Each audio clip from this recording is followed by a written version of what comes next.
नमस्कार साथीहरु, फेरि पनि उपस्थित भएको छु म नयाँ भिडियोको साथमा। यो पटक भने मैले बेस्ट फाइनान्स लिमिटेडले एउटा भ्याकेन्सी अनाउन्समेन्ट गरेको छ साथीहरु। मैले त्यही भ्याकेन्सी अनाउन्समेन्ट तपाईहरुको समक्ष लिएर उपस्थित भएको छु साथीहरु। मैले यो नोटिस पढ्नु भन्दा अगाडि चाहिँ मेरो च्यानल रुकेछ। प्लिज भिडियो पुरा हेर्दिनुस् र लाइक र सब्स्क्राइब पनि गर्न नबिर्सिनु होला। सुरु गरौँ साथीहरु।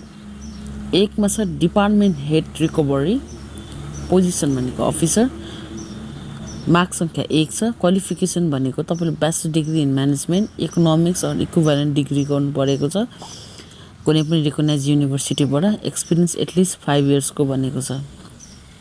एजको कुरा गर्नु पर्दा चाहिँ 35 वर्ष तपाईले नाएको हुनु हुँदैन application बुझाउन्जेलसम्म।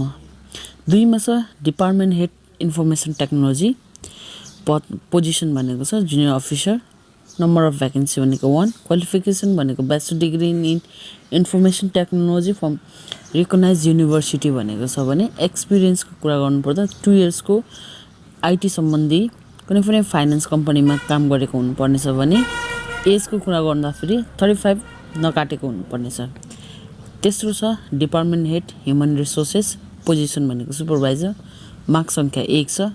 Qualification should be bachelor's degree in management economics or equivalent degree from recognized university भनेको छ भने। एक्सपिरियन्सको बातमा कुरा गर्नु पर्दा 2 इयरको छ कुनै पनि फाइनान्स कम्पनीहरुमा एचआर डिपार्टमेन्टमा काम गरेको हुनुपर्ने छ भनेको छ, जहाँ कुनै पनि त्यो संस्थाहरुमा। एजको कुरा गर्दा फेरि 30 वर्ष नाएको हुँदैन भनेको छ साथीहरु। त्यस्तै गरी अप्लाई गर्नु पर्दा फेरि चाहिने डकुमेन्ट्सहरुको कुरा गरौँ।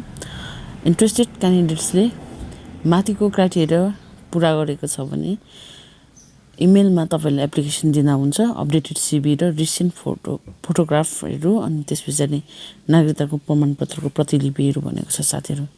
अप्लाई गर्ने विधि भनेको चाहिँ इमेल ठेगाना vacancy2078@outlook.com मा तपाईले यो भ्याकेन्सी पब्लिश भएको 15 दिन भित्रमा आफ्नो सिभीहरु यसमा बुझाइसक्नु पर्नेछ भनेको छ। साथीहरु, मेरो प्रस्तुतिहरु के कस्तो लाग्दैछ? लाइक, कमेन्ट, शेयर, सब्स्क्राइब गर्नु नबिर्सिनु होला। धन्यवाद।